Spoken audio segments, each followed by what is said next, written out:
Hello Aries! Welcome back po sa ating channel, ang puro-purong Asul Pinoy Tarot 999. So, this is your monthly reading, May 2026. Ayan, halos nasa kaligitnaan po tayo ng taon, diba? Ang bilis po ng mga panahon, ang bilis po ng araw.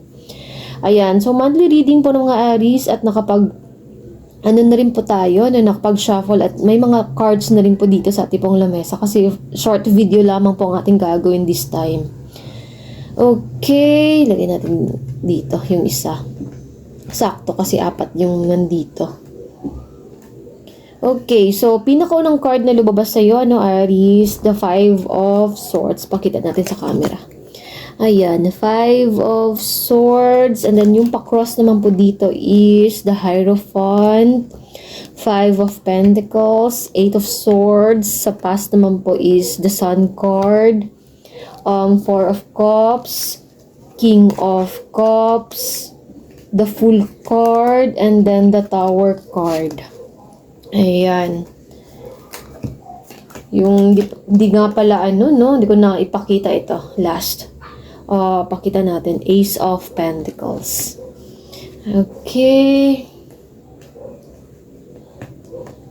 So, I can feel dito, Aries, na grabe yung energy mo, Kakatapos lang, 'di ba, sa Western astrology, according sa Western, kakatapos lang ng Aries, tapos nasa Taurus season tayo ngayon, pero according sa Vedic sidereal astrology, hanggang ngayon, nasa sign pa rin po ng Aries. Opo. So, magkaiba, magkaiba yung dalawang astrology.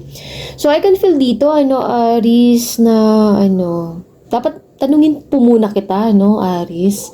Ayos ka lang ba?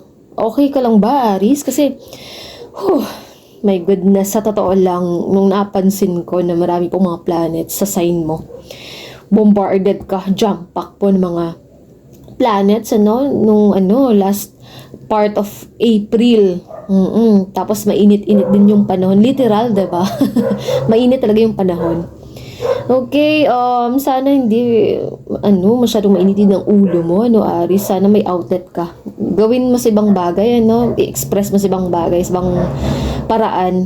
Yung creativity mo, may mga projects, activities, na ma-execute yung mga plano, like that, dapat in a positive way, in a good way.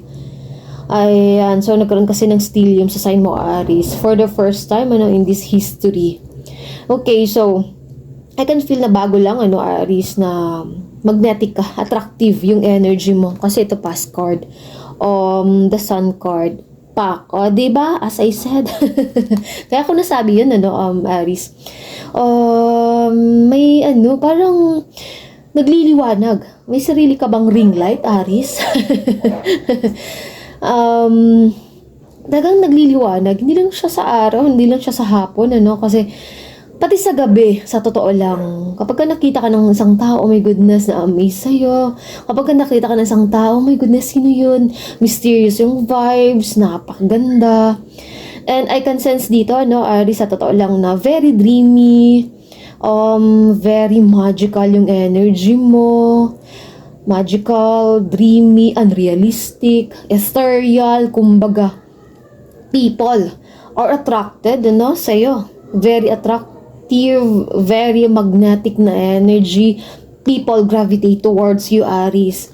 May kakaiba ho sa'yo. Oh my goodness, napaka ganda ng aura mo, Aries. Lahat ng tao nakatingin, lumingon sa iyo. Parang nag-trending, may viral na photo or like video, napiyok pa eh. Ayan, so siguro may mga nag-viral na photo, video, mga stolen shot.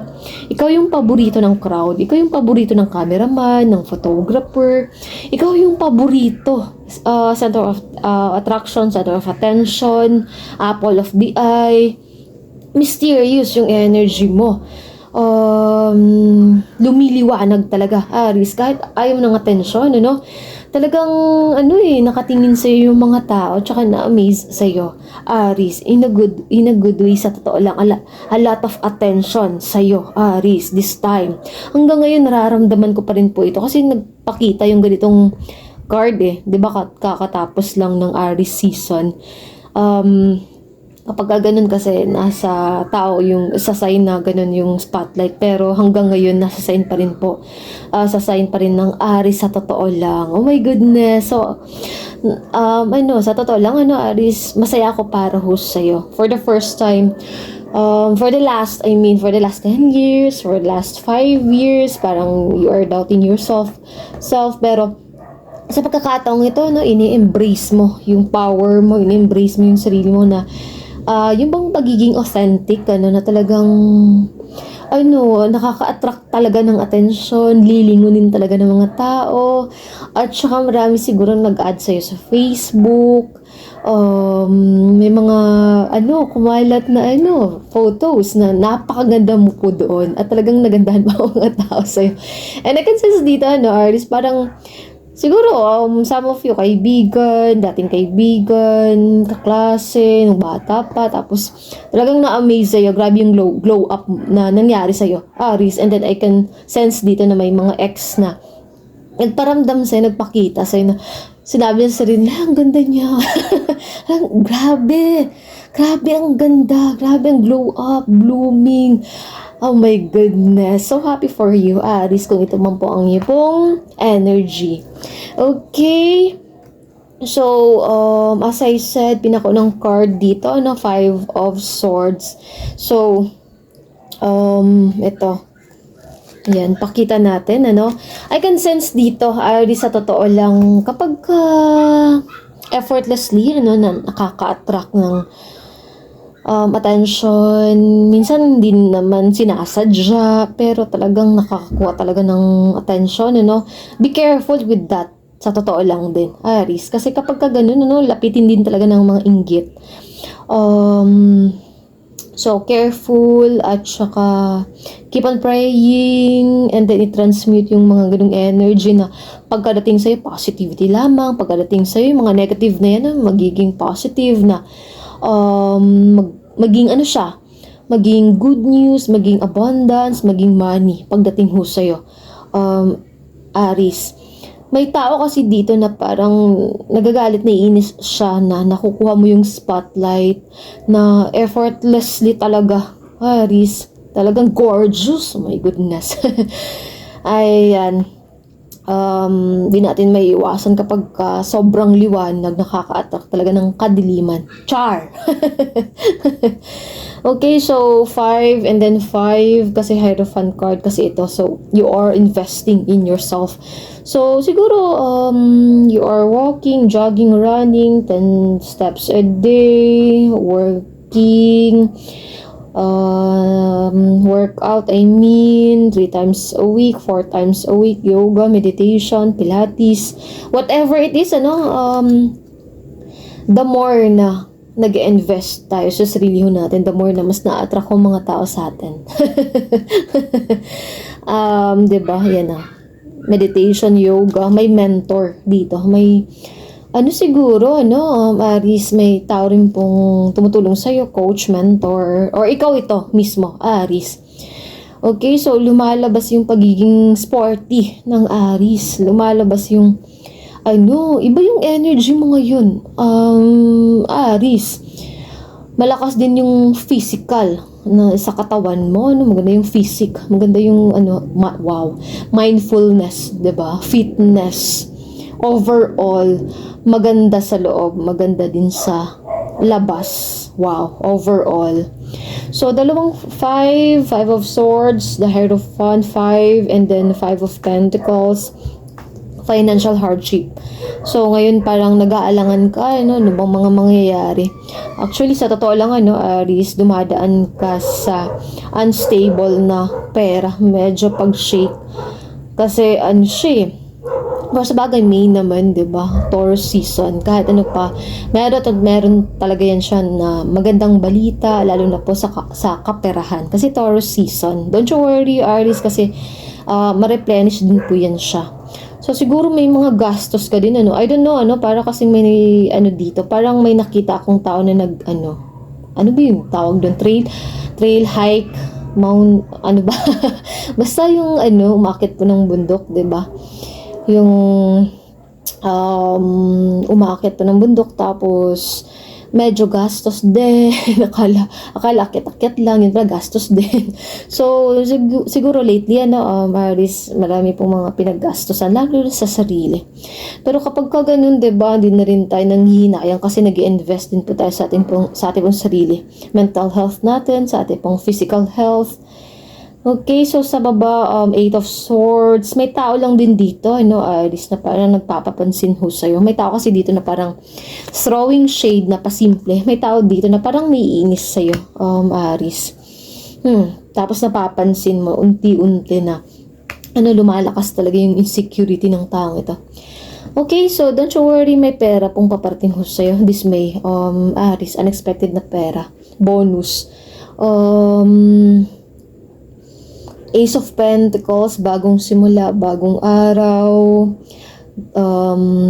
back to work, as usual, diba? So, Four of Cups, King of Cups, the Full card, and then the Tower card. So, may mga pagbabago dito na hindi naasahan, lalo na kapag nagpapakita ho ang the Tower card. Excuse me po, nadidigay na naman. Excuse me. So, a lot of adventure. Parang may sasalihan ka din, Aris. Siguro fun run, marathon, I don't know. May sasalihan ka dito. May parang bagong umpisa sa buhay mo. Kasi, tignan mo. The Tower card, tapos the Full card. So, dalawang confirmation dito na may bagong simula sa buwan na ito. Ini-embrace yung ganitong bagay or may parang lumalabas na personality bago sa'yo, Aris. King of Cups, huwag pong nagpapadala sa mga negative vibes, huwag pong nagpapadala sa mga problema kasi may solusyon naman lagi-lagi. And then may tao rin po dito, Aris, na nag-aalala para ho sa'yo, Aris. Akala mo lang wala, akala mo lang parang walang nakakaintindi, walang nakakaramdam ng mga nasa loob-loob sa puso mo, pero meron po yan siya. May tao pong nag-aalala sa'yo, Aris. Okay, Nine of Pentacles, purchase, Six of Cups, may tao pong bumabalik, nagpaparamdam, nagbabalik. So, as I said kanina, siguro mga college friends, high school friends, or even exes, marami ho sila. Kasi, grabe, oo. So, siguro somewhere, nakita ka po nila, Aris, siguro sa daan, sa event, sa ganong activity, or sa social media, tapos inad ka.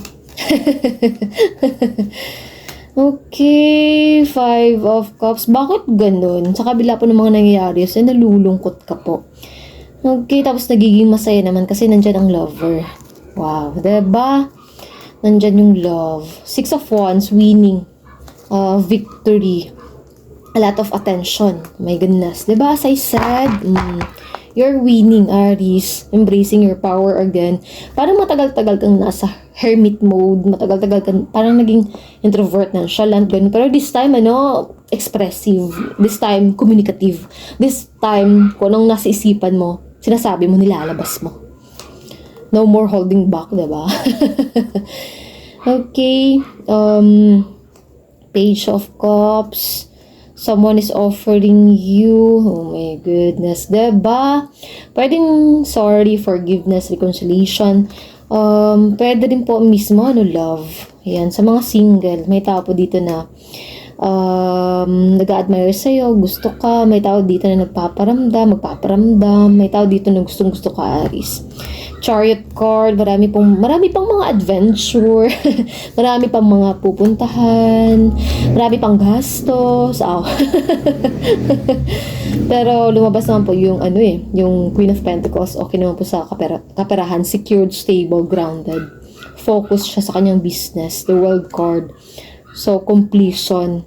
Diba? Ten of Pentacles, ang ganda ng card. Mag-alala kasi okay naman yung kaperahan. Meron po yan siya. Kung naman pong problema, masusolusyonan siya agad. Kung naman po itong nararamdaman mo, Aries, na parang mabigat, may tao pong nag-aalala, may tao pong nakasuporta, may tao pong na nararamdaman din po yun siya, kahit hindi niya po sinasabi. Ayan, so yun lamang po ating reading para po sa mga Aries, at maraming salamat po. Bye!